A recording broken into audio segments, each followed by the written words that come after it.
Do you want to change what happens when you press and hold the side button on your Samsung Galaxy S26 Ultra? By default, holding the side button may launch a digital assistant, but you can customize it to launch Bixby or show the power off menu instead. Let me show you how. First, open Setting, scroll down and tap Advanced Features.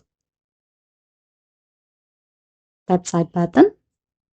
Next, tap long press.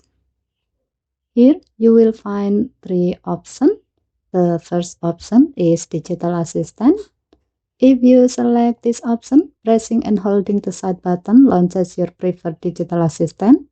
You can also tap the settings icon next to it to choose which digital assistant app you want to use. The second option is Bixby. If you select Bixby, pressing and holding the side button launches Samsung Bixby Assistant. This can be useful if you frequently use Bixby for voice command or smart home controls. And the third option is power off menu. This restores the traditional behavior of the side button. So when you press and hold the side button, you will see option to power off or restart your phone. For this example, let's select power off menu. To see how it works, press and hold the side button.